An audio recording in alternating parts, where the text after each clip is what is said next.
If you'd like, turn to Psalms 90. Psalms 90 in just a moment. We'll be using verse 10, 11, and 12.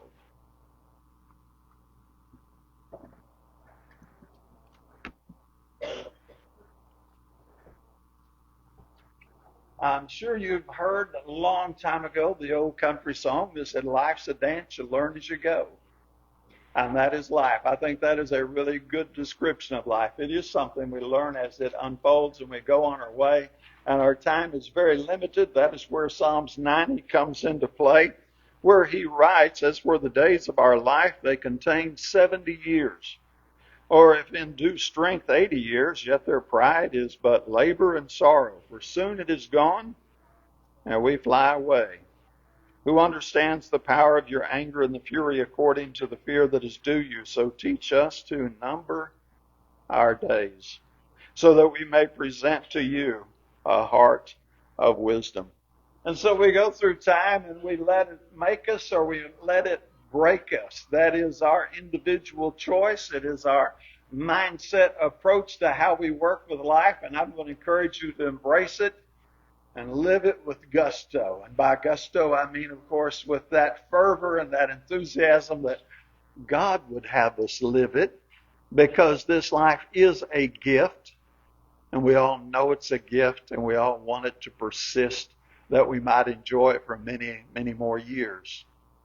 And so the time you have, live it and give it all you got. Now, this in a way is a lesson for the folks on the younger side, though all of us can learn something from it. I think some of us will have experienced these lessons a little more, and then we encourage the young to pick them up sooner. So we always need God.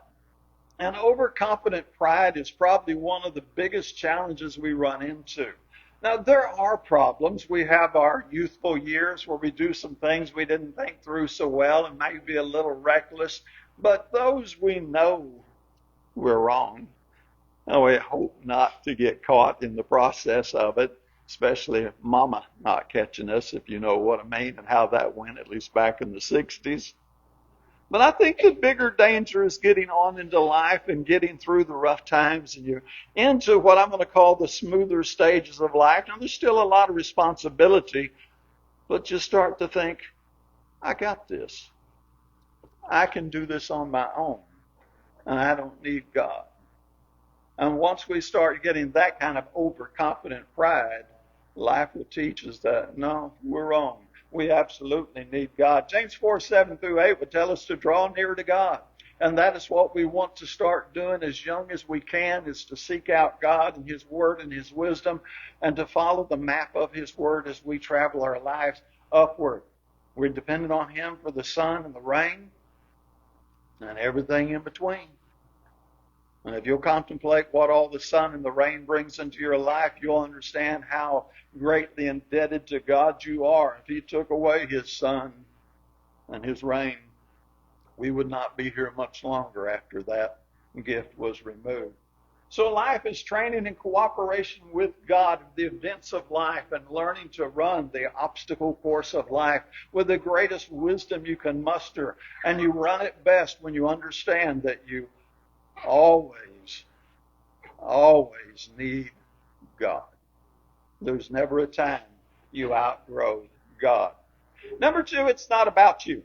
I'm going to use marriage as the example for this, but this would work in any relationship, and you can look over here at Ephesians 5 if you would. And I'm going to focus more on the man than the woman. And the reason I do that is because the man, at least by Scripture, is supposed to be the head of the house. He is the one that is supposed to be taking the spiritual lead.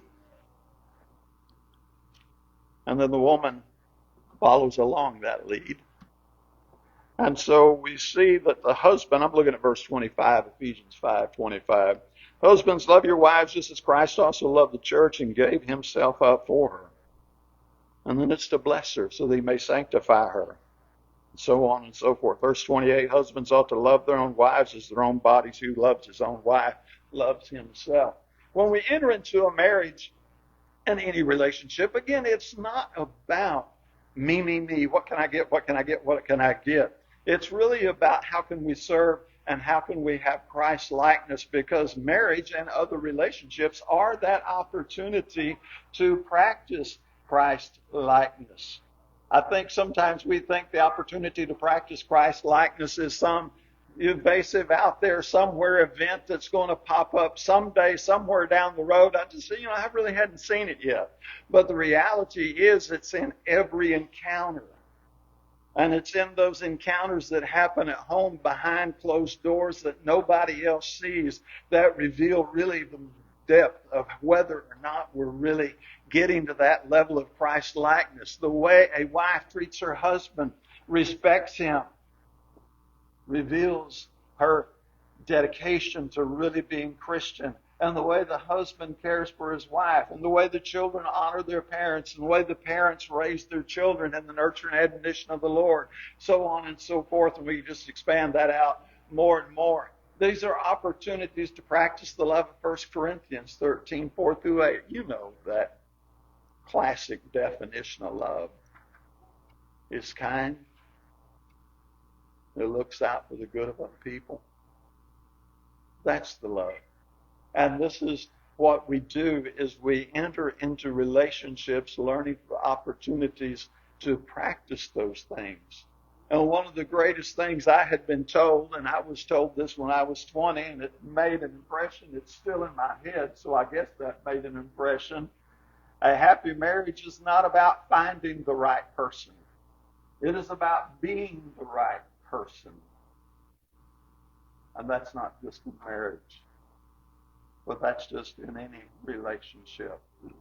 And if you were to check down through your relationships and go, well, I had trouble in that one, I had trouble in that one, I had trouble in that one, I had trouble in that one, I would suggest at some point it's time to look in the mirror and go, other people are not the problem. I'm not being the right person. Kind of like the person who's been married and divorced 3, 4, 5 times, and says, I just hadn't found the right one yet. I think you're missing the point. You got to be the right one. Christianity, this is one of the things that helps us, this understanding that it's about us being the right person, not discovering the right people. Number 3, prioritize being useful. We all want to be liked. We all want to be accepted and valued. And I'm not saying, I hope it doesn't come across, that there's something negative or bad about that. I don't think there's anything bad about that at all. I think we are this way because this is the way God created us. We are social creatures, and we want to blend in together with other people. And blending in together with other people means being liked and accepted and valued. That just all goes together. But we have to be a little careful about placing too much value on being liked and accepted and approved by other people. And we have that warning in Matthew 6 and verse 1, where Christ said, beware of practicing your righteousness before men to be noticed by them. Otherwise you have no reward with your Father who is in heaven. There are folks who do the good they do to get the applause of people. And the danger there is that the applause of people will never satisfy the deepest hunger of one's heart. There will always be something missing because we weren't created to be fed on the applause of men. So we all have a useful role one way or the other. The thing is to define it within the life that you actually live and really get a good, honest perspective on it. That's a little more challenging in our social media day because when you look at social media roles, everybody looks like they're living way up here on top of the hill, and all that is their highlight reels, and we've discussed those before. You do not judge your daily life based on the highlight reels that other people post on Facebook or YouTube or wherever they happen to post it. But because we do tend to do that, we kind of think, well, I'm not useful. I don't serve any purpose. I don't have a role. Yes, you do. You just need to focus a little closer. Look a little closer to the circle that is around you. Because in all likelihood, there are people who are going to miss you greatly when you're gone. And that is because you have a useful role in their life. And they have a useful role in your life. It's kind of a synergistic relationship.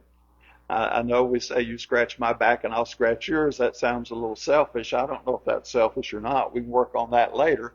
But I know that's the way life works. You go to the job and you work for the boss. Why? Because you're just good charity? Or he's giving you a paycheck? Ah, okay, now I get it. We all have a useful role. So get out there and prioritize being useful, but be aware of the takers and the users. There are people who are selfish and manipulative, and they will drain you of every emotional ounce of energy you have. They will drain you of every dollar. They will drain you of all your physical energy. They will suck you dry. And when they're done, they will kick you to the curb like an empty can of soda pop and walk on to find the next victim. I'm not encouraging you to be a victim at all. But I am encouraging you to find your place where you fulfill a role in that little social circle that you inhabit. And that's a good place to find. That's a good place to be. Your eyes are a gate. We tend to go the direction we look. I don't know why it works that way, but isn't it the truth?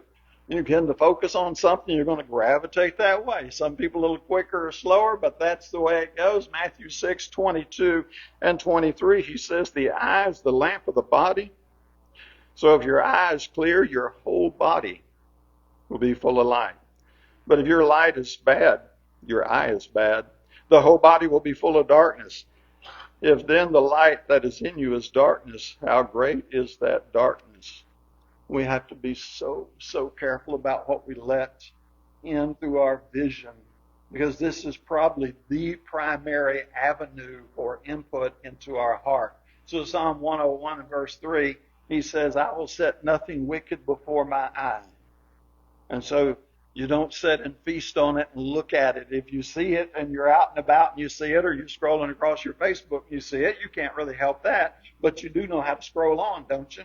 Swipe on past that. I don't need to be looking at that. Let me go on down here. Somebody's got some chocolate chip cookies on there they just baked. Let me find that picture, that kind of thing. But you don't stop and ponder it. You can't keep the birds from flying over your head, as the old saying goes, but you don't have to let them build a nest in your hair. Some folks are a little inclined to let the birds build a nest in their hair. Proverbs 24 and 23 says you need to guard your heart with all diligence, for out of it flow the issues of life. Let's see how close I got that. Proverbs 4:23. Watch over your heart with all diligence, for from it flows the springs of life. Wish I'd known that a little earlier.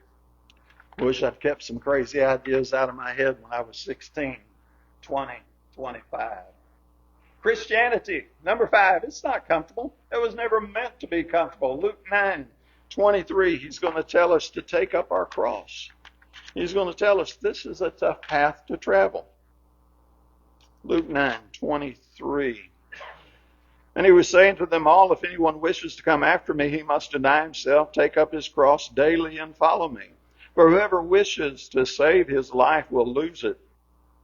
But whoever loses his life for my sake, he is the one who will save it. Let's do the next verse. For what is a man profited if he gains the whole world and loses or forfeits himself? Christianity's hard. This is a tough discipline.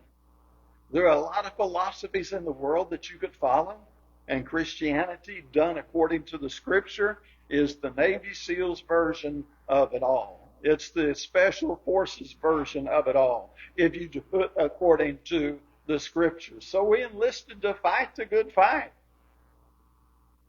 I'm afraid a lot of modernism has redefined it and enlisted people for entertainment and recreation. They enlisted people to sit back and enjoy a good entertaining sermon, enjoy a few good songs, and we're going to call that a great worship service and head out our way. But Paul said we fight the good fight, 1 Timothy 6:12. Christ said we take up our cross. We sacrifice our lives. It is a straight and narrow way, and we keep pressing on. Let's go over to 2 Timothy 4, verse 7 and 8.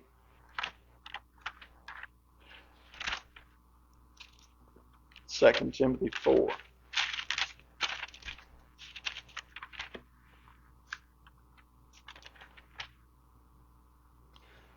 Paul understood the pressing on. He said, "For I have fought the good fight.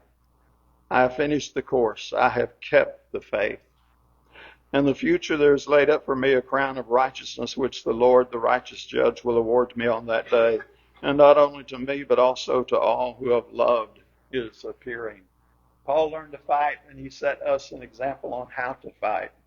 And the scripture tells us that if you want to find your comfort zone, you want to get into an easy place, that's not a good place to be. Revelation 3:15 and 16 is about the lukewarm. Now, what does he do with the lukewarm? He spews them out. That's not a good place to be. We want to learn to be Christian soldiers. And then we get into self-control, which is obviously an essential thing to learn. And the earlier you can learn it, the better, because skill without self-control does not have a whole lot of value to it. Proverbs 16 and 32 gives us some great wisdom in regard to self-control. It says, "He who is slow to anger is better than the mighty, and he who rules his spirit than he who captures a city."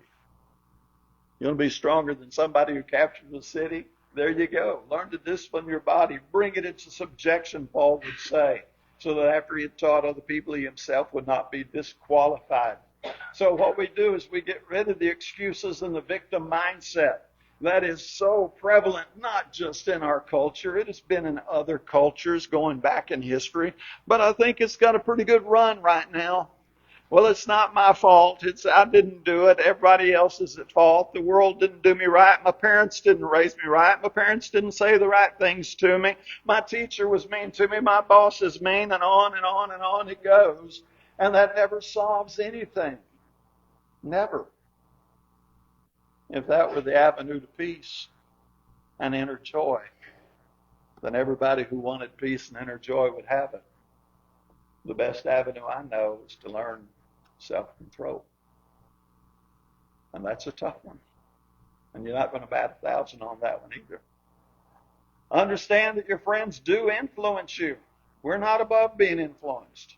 Oh, I know we'd like to think we are sometimes. The fact is we're human, and now and then somebody catches our ear, or maybe somebody catches our heart. Proverbs 27:17 says that as iron sharpens iron, so we sharpen one another. That's what we do. That's our influence on one another. 1 Corinthians 15:33 would warn us that evil companions corrupt good morals. You cannot hang around bad people and elevate. I know people think, well, I'm going to hang around this bad group of people and I'm going to bring them all up. I'm going to bring them up the hill with me. Well, that's a nice idea. How often does it work? Most often they get brought down the hill with the group going down the hill, because it's way easier to go downhill than it is to go up the hill. And so we get caught up in things for various reasons. You've got to be careful who you hang around. Even modern research, not in religious areas, will say if you hang around people that make less money than you or are less intelligent than you, we can measure you after a time, and your income and your intelligence will go down. If you hang around people that make more money than you and are smarter than you, we can measure you over time, and guess what happens? Your intelligent income goes up. Now, modern research is not telling us anything we didn't already know. We already knew. Evil companions corrupt good morals, and good people help bring us up. It's always been that way. That's the way it works. So downhill, it's way easier to do than uphill. It takes a lot of focus and effort to keep going uphill. Number 8, hurt, cry, but don't quit. Can I do the Churchill quote? It's only 5 words, isn't it? Never, never, never give up. Don't quit. Don't ever quit. You can fall. That's okay. We're all going to fall sometime. But you don't quit. And the secret is you can't lose if you don't quit. So your tears are a sign of value. They're a sign that something has happened in your life that meant something to you.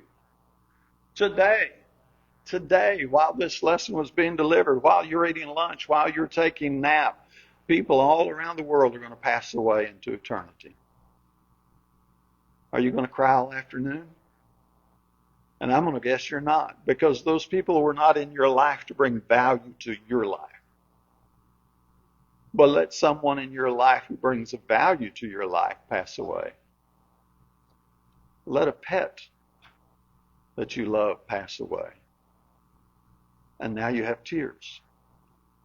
Tears are a sign that something is valuable to you, that it meant something to you. Tears are not bad. You can cry. What did Paul say? Weep with those who weep, rejoice with those who rejoice.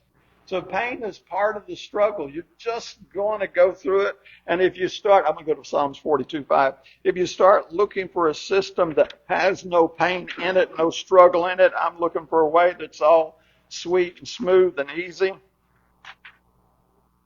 you're never going to find it, because it doesn't work that way. Psalmist said, "Why are you in despair, O my soul, and why have you become disturbed within me? Hope in God, for I shall praise him again for the help of his presence." We keep looking to God. We stay in the race. We don't quit. We don't give up. I've already said it once. Let me say it again. You cannot lose if you refuse to quit. But if you quit, you cannot win.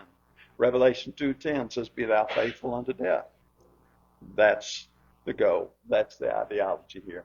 Number 9, being tempted is not a failure. Of course you're going to be tempted. This is one of the mistakes we make. We think, oh, I'm a bad person. I was tempted. And yet the answer to that is so easy. Who was tempted in the wilderness? By Satan. Who deliberately walked into that wilderness? Oh, wait a minute. I don't guess being tempted makes you a failure, does it? No, being tempted does not make you a failure. You're not a failure until you get into the yes. Now, that's another thing. But just because temptations roll around, that doesn't make you bad. Temptation is the battlefield. And every time you say no, you win. And I do want to read 1 Corinthians 10:13. And I want to address very quickly an odd little thought that some people have, that their situation is the only one like this that has ever existed on earth. Nobody else in all of the 6,000 years of humanity has been tempted like I have, or has experienced what I have, or has lived through what I have. And at some point we have to get over that nonsense and go, no, I'm not that special. No temptation has overtaken you, but such is common to man. Are you being tempted? I don't care what avenue, what example you have in mind. Are you being tempted? It's happened billions of times before you. You're not the exception. You're not the rare victim. You're not Satan's special target. No temptation has overtaken you, but such is common to man. God is faithful and will not allow you to be tempted beyond what you're able, but with the temptation will provide the way of escape so that you'll be able to endure it. And now we're back to making the right choice. So every win, every no, every not going down that path, that's your win. So turn your attention to heaven. Colossians 3:1 and 2 would say, set your mind on heaven. That's where you want to be doing. That's what you want to start as early as you can. And finally, number 10, Bible's not optional. Matthew 4:4 says, man doesn't live by bread alone, but every word that proceeds out of the mouth of God. I want you to get in there, read it, learn it, apply it, read it, learn it, apply it, and keep going. In 2 Timothy 3:16 and 17, he says, all Scripture is given by inspiration. And then he tells us how it's profitable, so that we can be complete and thoroughly furnished unto every good work. And then Psalms 119 and verse 9 I've got 105 up there because I know you know that one. I need to read verse 9, though. How shall a young man keep his way pure? By keeping it according to your word. And you go on to 105 there if you want. Look, the narrow way is hard. True. But it's the best way. The broad road, it may look easier in some ways, but it's got its struggles and its problems and its pains too. I want you to just contemplate your so-called non-Christian friends, the people who don't get involved in any kind of church. Are they really rocking it? Is their life really super great, special? They're just like living on cloud nine the whole time because they've excluded God from their life, and that was the secret that led them to a new level of ecstasy. It's not so, is it? Kind of funny, but all of my non-Christians acquaintances, they struggle with life just the same way I do, if not more so, because they have no depth on which to rest. So all these lessons they weave together, there's an intellectual aspect and there's the experiential aspect to them, because these are things you learn as you go and they finally dawn on you at a new level. We grow stronger by practice, by getting back up, by getting back up, by getting back up. And when we're going through a dark time, we have to understand God is walking through that dark time with us. And He is. So, win or stumble, yes, we do. But we refuse to stay down. We refuse to give up. We keep getting back up. So that's where I'm going to close. Are you getting back up? Do you refuse to stay down? Say, man, that fall hurt, but I'm getting back up. If you have a good get back up mentality, then stay the course. If you don't, we can help you in some way. Let's do so. I'll stand and please.